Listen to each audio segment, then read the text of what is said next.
Not only did I make the most amount of money that I've ever made in dividends within a month back in November, but I also hit a financial goal that I never thought about hitting to begin with. So in the month of November, I was paid dividends from 20 different companies and exchange traded funds. And it's always fun looking back and gradually seeing the amount of money I'm making every single month increase, despite the fact that I've only been investing for about 4.5 years at this point, and that the amount that I invest every single week is fairly small if you ask most people. But regardless, in this video, I'm gonna share with you guys the companies that paid me last month in November, how much they paid me, how much I made altogether, and how all that helped me hit this amazing dividend payout milestone. Now, I would go into detail about the companies that paid me. I know a lot of YouTubers do, but it's 20 different companies and ETFs, so that might take a while. I may briefly talk about a few of them, but regardless, here we go.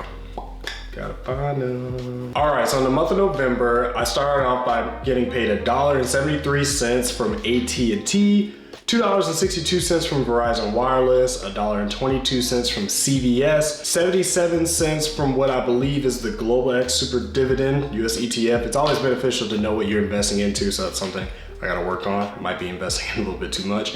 $1.61 from Delic Logistics, $1.09 from Procter & Gamble, 28 cents from Hormel, 65 cents from Main Street Capital, $3.63 from AbbVie. I think that might have been my biggest payout of the month. 68 cents from Stag Industrial, $1.62 from Realty Income. This might be one of, if not my favorite monthly dividend paying company. $1.52 from Apple. This might be my favorite dividend paying company, just considering the type of company they are and their overall growth history on top of the dividend payout. 18 cents from Costco, $1.38 from Energy Transfer, 34 cents from WestRock, 50 cents from Schwab, $1.30 from Starbucks, $1.05 from SPHD, which is one of my favorite exchange traded funds, $2.11 from QIOD, which is another one of my favorite exchange traded funds, even though that one doesn't really give me a lot of capital gains. I use it specifically for the dividends, so I gotta really be careful how much I invest into it.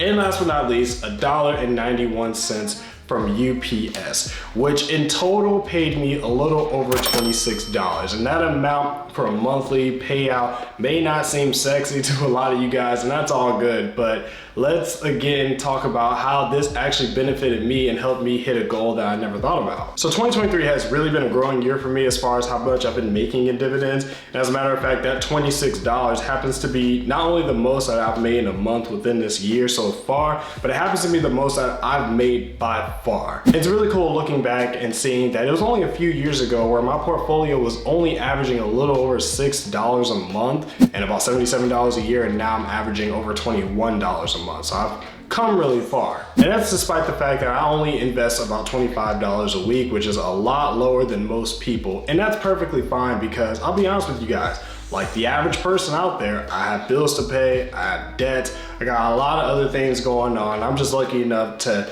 after reviewing my budget, that I'm able to comfortably contribute $25 a week or about $1,300 a year towards my portfolio. And since $25 is how much I invest on a weekly basis, then this was the first time where I actually gained an extra week of investing. So I was able to invest for 4 weeks in November. Making that $26 in dividends basically gave me a 5th week, which is a goal and a milestone that I didn't even think about hitting. That basically means that when I hit my next goal of $300 per year, which is $25 a month in dividends, then instead of investing $25 a week for 52 weeks, that basically means that with the passive income I'm receiving, it's the equivalent of me investing for 64 weeks rather than that 52 weeks, which is that regular in a year. And that's an accomplishment that's really fun to celebrate, and you really gotta celebrate all the financial accomplishments that you meet, especially when you're investing, especially when at the beginning you feel like the amount of money that you're investing isn't really enough to make any type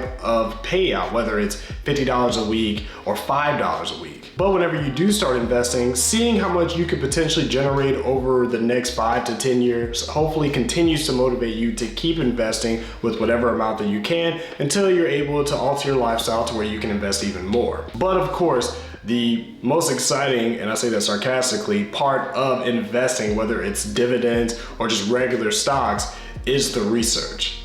And the research can be extremely annoying.